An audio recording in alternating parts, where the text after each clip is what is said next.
अवधूत चिंतन श्री गुरुदेव दत्त श्री स्वामी समर्थ. श्री स्वामी समर्थ महाराजांच्या कृपेने आशीर्वादाने तुमच्या सर्व इच्छा आकांक्षा महाराज पूर्ण करोत आणि तुमचा आजचा दिवस सुखात आनंदात जाओ. तुमच्या घरामध्ये लक्ष्मीची भरभराट हो हीच मी स्वामीचरणी प्रार्थना करते आणि आपल्या आजच्या या नवीन वैकुंठ चतुर्दशी विषयीच्या व्हिडिओला सुरुवात करते. व्हिडिओच्या माध्यमातून तुम्ही जाणून घेणार आहात की वैकुंठ चतुर्दशीच्या दिवशी हा एक उपाय केल्यास घरातून गरिबी कायमची निघून जाते. घराची, मुलाची, पतीची भरभराट होते. कारण वैकुंठ चतुर्दशी हा जो दिवस आहे तो श्री विष्णूंना समर्पित आहे.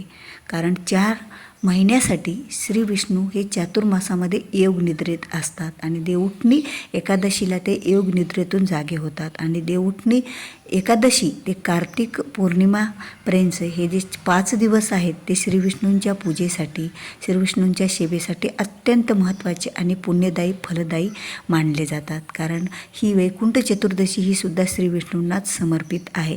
तर या दिवशी केलेले उपाय याविषयी फलदायी मानले जातात आणि या दिवशी केलेले उपाय हे कधीही वाया जात नाहीत. आणि श्री विष्णू आणि माता लक्ष्मी हे आपल्या सर्वांचं पालनपोषण करणारी देवता आहेत. कारण माता लक्ष्मीची आणि श्री विष्णूंची सेवा आणि त्यांचे जर पूजा केली तर आपल्या घरामध्ये कशाचीच कमीही पडत नसते.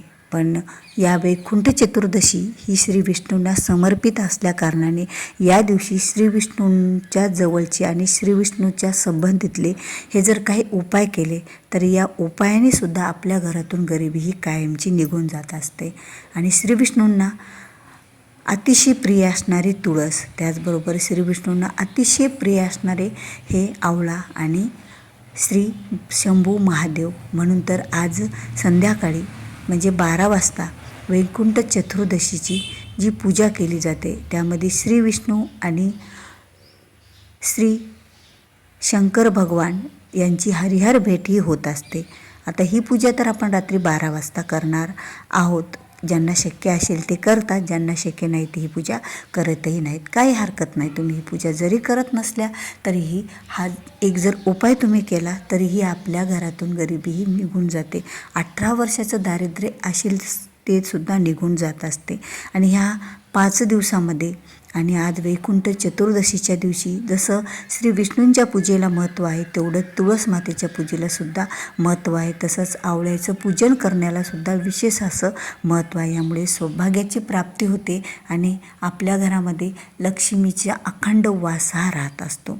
कारण जिथे श्री विष्णूंची पूजा उपासना केली जाते त्या घरामध्ये लक्ष्मी माता ह्या कायमच्या वास करत असतात. कारण कधीही लक्ष्मी मातेची एकटीची पूजा न करता जर त्यांच्यासोबत श्री विष्णू, लक्ष्मी नारायणाची पूजा केली तर आपल्या घरातील ही प्रगती होतच जाते. आपल्या घरामध्ये सुख समृद्धी ही वाढतच जात असते. असो, आजचा जो दिवस आहे वैकुंठ चतुर्दशी, तर या दिवशी कोणता उपाय करायचा आहे, तो कुणी करायचा, कसा करायचा याबद्दलची संपूर्ण माहिती तुम्हाला या व्हिडिओच्या माध्यमातून मिळणार आहे. त्यामुळे व्हिडिओ हा स्किप न करता शेवटपर्यंत पहा. तुम्ही स्वामी सेवा मार्ग या माझ्या चॅनलवर नवीन असाल, अद्याप चॅनलला सबस्क्राईब केलेलं नसेल तर चॅनलला सबस्क्राईब करा. कारण जेव्हा केव्हा मी असे नवीन माहितीपूर्ण उपायाबद्दलचे, सेवाबद्दलचे व्हिडिओ माझ्या चॅनलवर अपलोड करेल त्यावेळेला तुमच्या स्क्रीनवर ते अगोदर दिसतील आणि त्याबद्दलची तुम्हाला माहिती मिळेल. तर आज वैकुंठ चतुर्दशी हा दिवस खरंच सगळ्यांसाठीच महत्त्वाचा आणि विशेष मानला जातो. या दिवशी केलेले जे उपाय असतात ना त्या उपायाचा फायदा हजारो पटीनं होत असतो. कधी जर आपण वर्षभरातून एखादा उपाय केला तर हा उपाय एवढा फलदायी ठरत नाही. पण या दिवशी जर उपाय केला तर या उपायाचा फायदा आपल्याला हजारो पटीने त्याचा फायदा होत असतो. म्हणून तर या दिवशी केलेले उपाय हे कधीच वाया जात नाहीत. कारण याचा खूप फायद्यासोबत आपण पुण्यसुद्धा प्राप्त करून घेऊ शकतो. तर उपाय कोणता करायचा आहे, तर उपाय हा आपल्याला श्री विष्णूंचीच पूजा करून करायचा आहे. पण ती पूजा आपण दिवसभरातून सायंकाळी 12 वाजण्याच्या पर्यंत कधीही केली तरीही चालेल. आता श्री विष्णूंचा अवतार जे की श्रीकृष्ण किंवा श्री विष्णू यांची जर घरामध्ये मूर्ती असेल किंवा फोटो असेल किंवा बाळकृष्णाचा फोटो जरी असेल, श्री विष्णूंचा अवतार असणारे आपले कृष्ण, तर यांचा फोटो किंवा मूर्ती जे काही आपल्याकडे श्री विष्णूंचा उपलब्ध असेल किंवा फोटो, मूर्ती जे पूजक आहे तर त्या संबंधितच आपल्याला आज पूजा करायची आहे. जर श्री विष्णूंचा फोटो असेल तर तो फोटो किंवा ती मूर्ती तुम्ही एका चौरंगावर पाटावर आज मांडावी. त्याच्या खाली श्री विष्णूंना आवडणारं पिवळं वस्त्र टाकावं आणि त्यानंतर श्री विष्णूंची मनोभावे पूजा करावी. आता करताना एक तुपाचा दिवा लांब वातीचा लावून ठेवावा आणि त्या दिव्यालासुद्धा हळदी कुंकू अर्पण करून ठेवावं. कारण ज्या वेळेला आपण श्री विष्णूची पूजा करतो ना या कार्तिक महिन्यामध्ये, त्यावेळेला जर दिवा लावलेला असेल तुपाचा तर त्याचा फायदासुद्धा आणि त्याचं पुण्यसुद्धा हे हजारो पटीने आपल्याला मिळत असतं.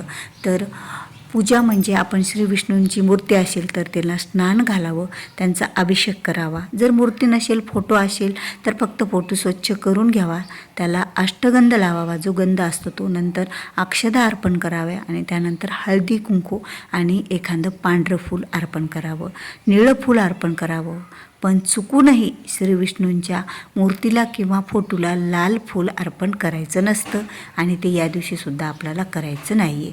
तर एवढं पूजा झाल्याच्या नंतर श्री विष्णूंना धूप दाखवावा आणि त्यानंतर आपल्याला श्री विष्णूंच्या पूजेमध्ये हा एक उपाय करायचा आहे. तो उपाय म्हणजे श्री विष्णूंना आपल्याला 5 तुळशीचे पाने अर्पण करायचे, तुळशीपत्र. आता ते तुम्हाला स्क्रीनवर मी दाखवले त्याप्रमाणे आपल्याला पान आणायचे आणि त्याचप्रमाणे त्या पानाचा जो मागचा देठाचा भाग असतो तो श्रीकृष्णांच्या पायाकडे म्हणजे चरणावर हे पाने आपल्याला अर्पण करायचे आहेत. 5 पाने हातात घ्यायचे आणि 5 पाने एक पान आपल्याला श्री विष्णूंच्या चरणावर अर्पण करायचे. जसं स्क्रीनवर मी तुम्हाला दाखवलं की त्याचा जे शेंडा म्हणजे जो बुडाकडचा भाग आहे, जो देठ आहे तो श्री विष्णूंकडे आणि त्याचं जे टोक आहे पानाचं, जो शेंडा आहे तो आपल्याकडे, आपण पूजेला बसलेला आहोत. पण पूजा करताना तोंड हे आपलं हे पूर्व दिशेकडे असायला पाहिजे आणि पूजेचं तोंड आपल्या म्हणजे श्री विष्णूंचं तोंड हे पश्चिम दिशेकडे पूजेचं तोंड असायला पाहिजे.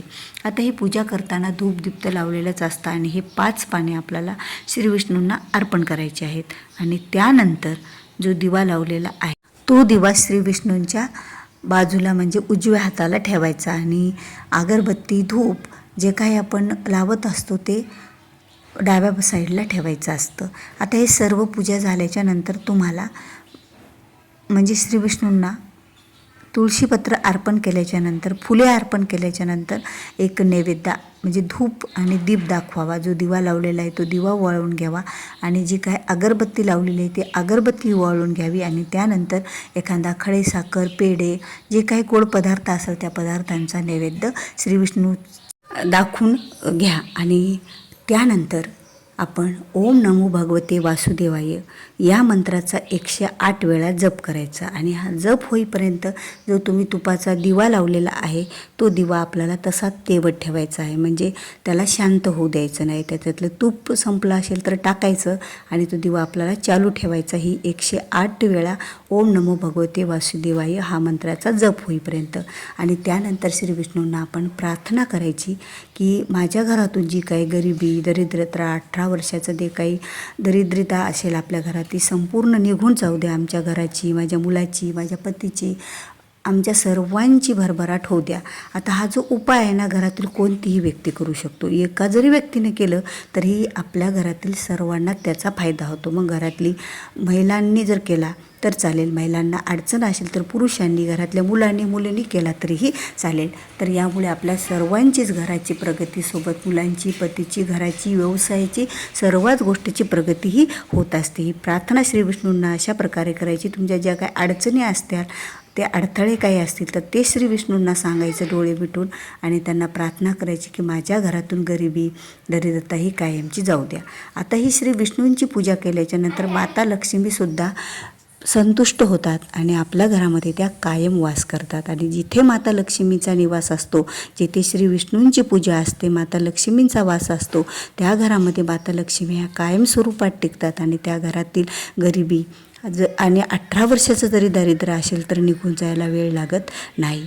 तर अशी पूजा आपल्याला संपूर्ण सोप्यात सोपी आणि किती कमी साहित्य लागणारी आणि खूप कमी वेळ लागणारी, सहज कोणीही करू शकेल अशी ही पूजा, हा उपाय आपल्या घरामध्ये करायचा आहे तुळशीच्या पत्रांचा. तर असा हा उपाय केल्याच्यानंतर, ही पूजा केल्याच्यानंतर, श्री विष्णूंना प्रार्थना केल्याच्यानंतर जो काही समोर ठेवलेला प्रसाद आहे तो घरातील सर्व व्यक्तींनी घ्यायचा असतो. तर व्हिडिओ आवडला असेल तर व्हिडिओला लाईक करा, शेअर करा. चॅनलवर नवीन असाल तर चॅनलला सबस्क्राईब करा. भेटूया पुन्हा अशाच एका नवीन माहितीपूर्ण व्हिडिओसोबत. तोपर्यंत श्री स्वामी समर्थ. ओम नमो भगवते वासुदेवाय.